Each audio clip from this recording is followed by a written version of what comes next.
Hello বন্ধুরা, parachute নারকেল তেলের বোতলের গলায় খাস অথবা টোপ কেন থাকে? আজকের ভিডিওটি সেটি তোমাদেরকে বলবো। কেন নারকেল তেলের গলায় খাস অথবা টোপ বা ডিপ্রেশনটি দেখা যায়? তো চলো ভিডিওটি শুরু করি। প্যারাশুট নারকেল তেলের বোতলের গলায় যে খাস বা টোপ ডিপ্রেশনটি দেখা যায় তা মূলত একটি অত্যন্ত চমৎকার এবং কার্যকর প্যাকেজিং ডিজাইন।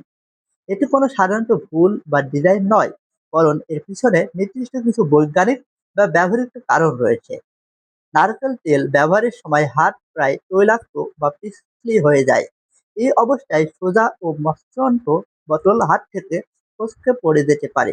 বোতলের ঠিক উপরের দিকে এই খাঁজটি থাকার কারণে তেল ঢালার সময় সেখানে আঙুল দিয়ে খুব সহজে শক্ত গ্রিপ ধরা যায়।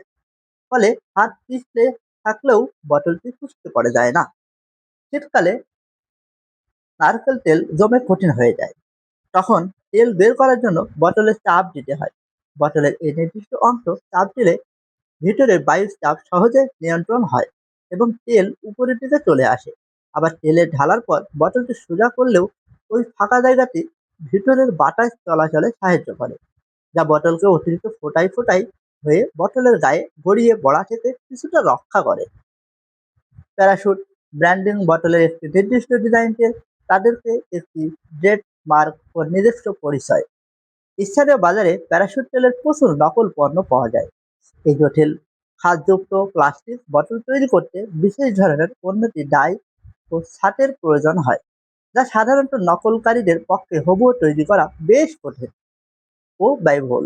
ফলে এটি আসল প্যারাশুট তেল চেনারও একটি উপায়।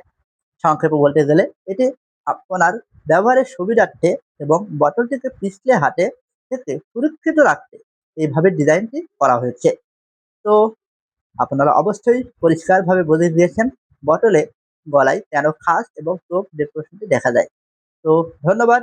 আর ভিডিওটি কেমন হলো অবশ্যই লাইক কমেন্ট শেয়ার করে জানাবেন এমন এমন ভিডিও পেতে। ধন্যবাদ সবাইকে।